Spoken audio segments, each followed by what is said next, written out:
지수 법칙으로 넘어가 보도록 하겠습니다. 준비되셨죠? 오케이. 자, 넘어갑니다. 자, 이번에는 거듭제곱끼리의 나눗셈을 어떻게 할까라는 질문을 했습니다.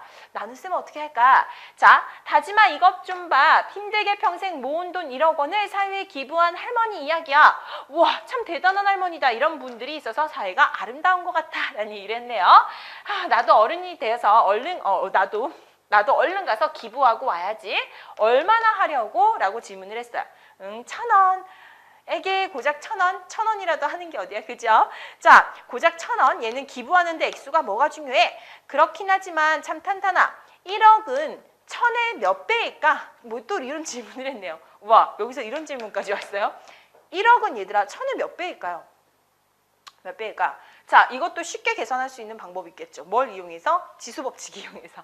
자, 미시 같은 거듭제곱끼리의 나눗셈을 계산하려고 합니다. 몇 배인지를 체크하려면 이제 나눗셈 해보는 게 가장 간단한 계산 방법. 자, 억과 천을 10의 거듭제곱으로 나타내고 억을 1000으로 한번 나눠보면 되겠네. 그죠? 간단하겠죠? 자, 그럼 이제 억은 10의 8제곱이라는 거 정리했고요. 자, 10을 몇 번 곱한 거야? 8번 곱한 거예요. 1000은 10을 몇 번 곱한 거야? 3번 곱한 거예요. 그죠?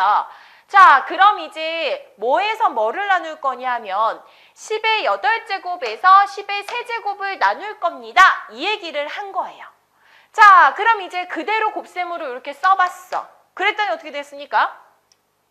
분모에는 10이 3번이 곱해진 거 썼고, 당연히 얘들아 나누는 뒤에 있는 수를 분모에 내린다 이거 알죠? 자, 이 분자에는 10이 8번이 쫙 곱해졌습니다. 약분되죠? 약분하도록 할게요. 하나, 둘, 셋 약분했더니 남아있는 10에 지금 곱해진 개수를 봤더니 하나, 둘, 셋, 넷, 5개가 되었어요. 그래서 10의 5제곱이라고 했어요.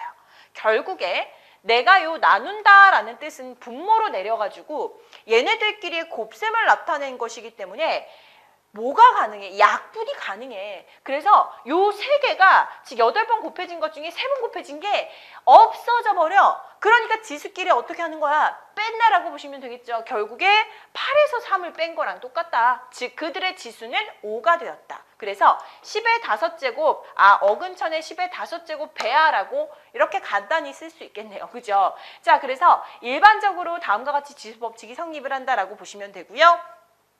요 지수법칙의 나눗셈은 여러분들이 제일 많이 헷갈려하는 부분 중에 하나거든요. 자, 보도록 하겠습니다. 일반적인 경우에 자, 이제 당연히 이제 얘가 크면 아무런 고민이 안 돼요. 그죠? 자, 10의 8제곱에다가 10의 3제곱을 나눴다. 그러면 당연히 얘가 분모로 내려가니까 3개가 짝짝짝 약분이 되어서 결국에 10에 8에서 3을 뺐다. 그럼 10에 5제곱이 되었다. 이렇게 볼 수 있잖아요. 그죠?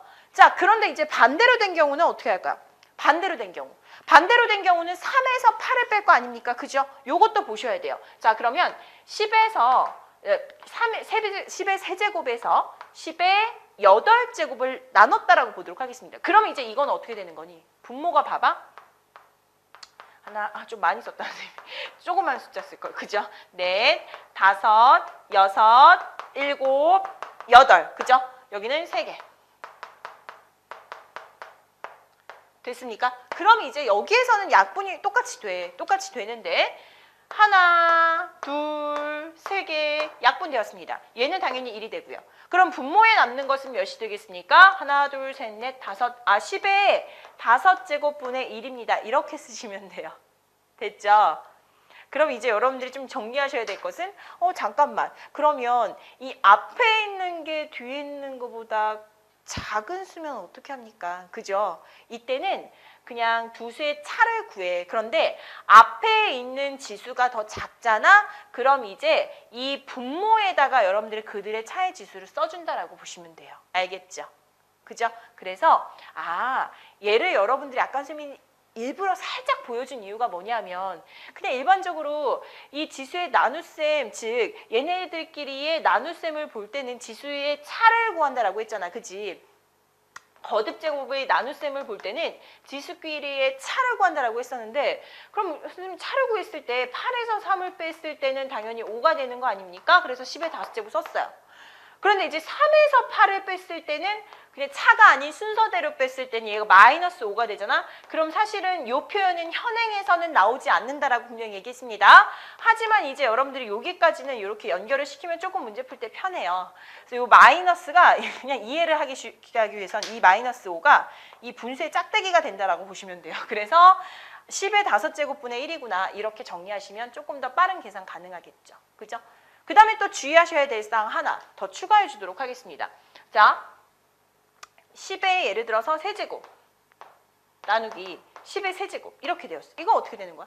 당연히 10의 세제곱에다가 10의 세제곱 10 곱하기 10 곱하기 10, 10 곱하기 10 곱하기 10 그러면 어떻게 되겠습니까? 오늘따라 말이 되게 그지? 얘는 몇이야? 1이지 1 되는 거죠. 그래서 이때는 뭐야 10의 즉 세제곱에서 10의 세제곱 얘네끼리 뺐더니 얘는 어떻게 되었습니까? 10의 0제곱이 되었어요. 그죠? 이 지수가 0이 되었을 땐 얘는 1이라는 수를 의미한다 라는 것까지 추가적으로 더 정리해 주세요. 우리 교재에 나와 있는 부분이 있고 나오지 않은 부분이 있죠. 그러면 여러분들이 여기까지 조금 정리를 싹 다 해주시면 편할 거예요. 자, 그 다음 이제 요 부분을 한 번에 정리한 내용들 살펴보도록 하겠습니다.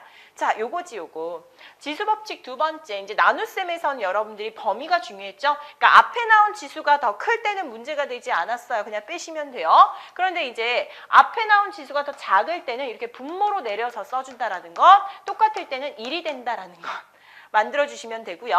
자, 이제 거듭제곱꼴이 나왔을 때도 여러분들이 헷갈리시면 안 되죠. 그냥 분배법칙처럼 여러분들 이 지수, 즉 요 a 곱하기 b의 n제곱이다라고 했을 때는 얘도 가고 얘도 간다라고 보시면 돼요. 그래서 바쁘게 움직여주시면 돼요. 즉 a 곱하기 b가 두 번이 곱해진 것이기 때문에 a제곱 b제곱이 된다. 이해하시면 되고요. 자, 여기 전체 괄호가 써져 있으면 뭐 더 편하게 풀 수 있겠죠. b분의 a라고 하더라도 여러분들 어렵지 않죠? 분모도 똑같이 이 개수만큼 분자도 똑같이 이 개수만큼 곱해진 거예요. 그래서 이 b의 제곱분의 a의 제곱이 되겠다라는 것도 확인할 수 있겠죠. 그치?